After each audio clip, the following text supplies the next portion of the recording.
Bro ಬೆಳಗ್ಗೆ first day first ಶೋನ ನೋಡಿದ್ದೀನಿ ಬೆಳಗ್ಗೆ 6 ಗಂಟೆಗೇನೆ. ಇಷ್ಟು ದಿನ ಕನ್ನಡ ಇಂಡಸ್ಟ್ರಿಲಿ ಜನ ಇಲ್ಲ ಅಂತಿದ್ರಲ್ಲ, ಇವತ್ತು ಬೆಳಗ್ಗೆ 5ಗಂಟೆಗೆ ಜನಗಳನ್ನ ಕಂಟ್ರೋಲ್ ಮಾಡೋಕ್ಕಾಯ್ತಲ್ಲ, ಅಷ್ಟು ಜನ ನುಗ್ಗವ್ರೆ.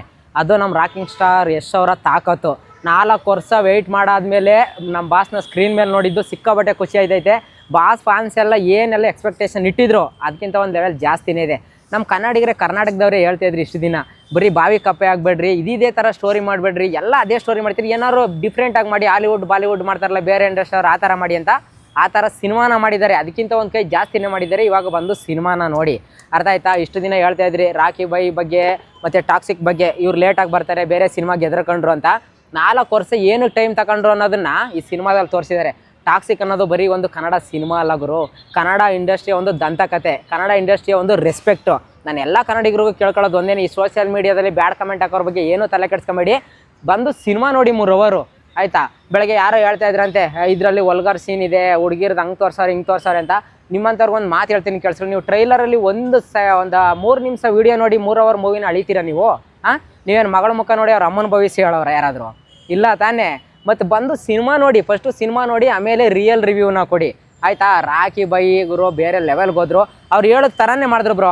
ಇವಾಗಲೇ ಒಂದು 7-8 ವರ್ಷದ ಹಿಂದೆಯೇ ಬೇರೆ ಇಂಡಸ್ಟ್ರಿಯವರು ಆಡ್ಕೊಂತಿದ್ರು ಹಿಂದಿಯವರೆಲ್ಲ ನಮ್ಮ ಕನ್ನಡ ಇಂಡಸ್ಟ್ರಿನ ಆಯಿತಾ. ಇವ್ರು ಹಂಗೆ ಮಾಡೋಕ್ಕಾಗಲ್ಲ ಹಿಂಗೆ ಮಾಡೋಕ್ಕಾಗಲ್ಲ ಅಂತ ಹೇಳಿ. ಬಟ್ ಅದೇ ಇಂಡಸ್ಟ್ರಿಯಿಂದ ಹೀರೋಯಿನ್ಗಳನ್ನ ತಂದು ನಮ್ಮ ಕನ್ನಡ ಸಿನಿಮಾನ ಮಾಡಿಸಿ ನಮ್ಮ ಬಾಸು ಒಂದಲ್ಲ ಒಂದು ದಿನ ಬೇರೆ ಇಂಡಸ್ಟ್ರಿಯವ್ರನ್ನ ಉಜ್ಜುತ್ತಾರೆ ಅಂತ ಗೊತ್ತಿತ್ತು ನನಗೆ. ಬಟ್ ಈ ರೇಂಜ್ ಉಜ್ಜುತ್ತಾರೆ ಅಂತ ನನ್ನ ತಾಯಣೆ ಗೊತ್ತಿರಲಿಲ್ಲ ಗುರು. ಮೂವಿಲಿ ಅರ್ಥ ಆಯಿತು ಅಂತ ಅನ್ಕೊಂತೀನಿ. ನಮ್ಮ ಬಾಸು ಈ ಮೂವಿ ನೋಡ್ತಾ ಇರ್ಬೇಕಾದ್ರೆ ಅಲ್ಲಿ ಫ್ಯಾನ್ಸ್ಗಳು ನಮ್ಮ ಬಾಸು ಏನಾದರೂ ಒಂದು ಸೀನಲ್ಲಿ ಬಟ್ಟೆ ಬಿಸ್ತು ಅಂದರೆ ಭಯ ಆಗುತ್ತೆ ಇಲ್ಲಿ ಸಿನಿಮಾ ನೋಡೋರಿಗೆ. ಆ ರೇಂಜ್ಗೆ ಐತೆ ಸೀನ್ಗಳೆಲ್ಲ ಪ್ರತಿಯೊಂದು. ಬಟ್ ಸಿನಿಮಾ ನೋಡೋರಿಗೆ ಯಾವುದೇ ರೀತಿ ಮೋಸ ಇಲ್ಲ ಗುರು. ಒಂದು ಮೆಸೇಜ್ ಇದೆ, ಬರೀ ಬೇರೆ ನೀವೇನು ಕದ್ದು ಮುಚ್ಚಿ ನೋಡ್ತಾ ಇದ್ರಿ ಗುರು, ವೆಬ್ ಸೀರೀಸ್ಗಳು OTT ಪ್ಲಾಟ್ಫಾರ್ಮಲ್ಲಿ ಏನೆಲ್ಲ ನೋಡ್ತಾ ಇದ್ರಿ ಅದನ್ನು ಸಿನಿಮಾದಲ್ಲಿ ತೋರಿಸಿದ್ದಾರೆ ಅಷ್ಟೇ. ಅದನ್ನು ಬಿಟ್ಟು ಬೇರೆ ರೀತಿ ಬೇರೆ ನೆಕ್ಸ್ಟ್ ಲೆವೆಲ್ಗೆ ಏನಿಲ್ಲ. ಫಸ್ಟೇ ಹೇಳಿದ್ದಾರೆ ಅವರು 18 ವರ್ಷ ಮೇಲ್ಪಟ್ಟವ್ರಿಗೆ ದೊಡ್ಡವ್ರಿಗೆ ಅಂತ. ಅದನ್ನು ಅರ್ಥ ಮಾಡ್ಕೊಳ್ಳಿ ಫಸ್ಟು. ಅವ್ರು ಹೇಳಿದ್ದಾರೆ ತಾನೇ 18 ವರ್ಷ ಮೇಲ್ಪಟ್ಟವ್ರು ನೋಡ್ಬೋದು ಅಂತ. ನೋಡಿ ಅದೊಂದು ಮೆಸೇಜ್ ಇದೆ. ಅದನ್ನು ಬಿಟ್ಟು ಈ ಸಿನಿಮಾ ಹಂಗೆ ಬಟ್ ಯಾವನ್ ಏನೇ ನೆಗೆಟಿವ್ ಮಾತಾಡ್ಕೊಂಡ್ರು ನಮ್ಮ ಬಾಸ್ತು ಒಂದು ಕೂದಲನ್ನು ಕಿತ್ಕೊಳ್ಳೋಕ್ಕಾಗಲ್ಲ ಗುರು. ಇದು ಓಪನ್ ಚಾಲೆಂಜ್ ಹೇಳ್ತಾ ಇದ್ದೀನಿ. ನಾವು ಕಿರಾತಕ ಟೈಮಲ್ಲೇ ನಮ್ಮದೆಲ್ಲ ಆಕಾಶ ನೋಡ್ತಿತ್ತು ತಲೆ, ಇನ್ನು ಟಾಕ್ಸಿಕ್ ಟೈಮು ಇವ್ರಿಗೆಲ್ಲ ಬಗ್ತೀವ ನಾವು. ನಿಜ ಹೇಳ್ತೀನಿ, ಯಾರ ಬಗ್ಗೆ ಯಾವನ್ನು ತಲೆ ಕೆಡಿಸ್ಕೊಂಬಿಡ್ರಿ. ನಿಮ್ಮ ಒಪಿನಿಯನ್ ಏನೇ ಇದ್ರೂ ಸಿನಿಮಾನ ನೋಡಿ. 4 ವರ್ಷ ಅಷ್ಟು ಕಷ್ಟಪಟ್ಟು ಸಿನಿಮಾ ಮಾಡಿದ್ದಾರೆ.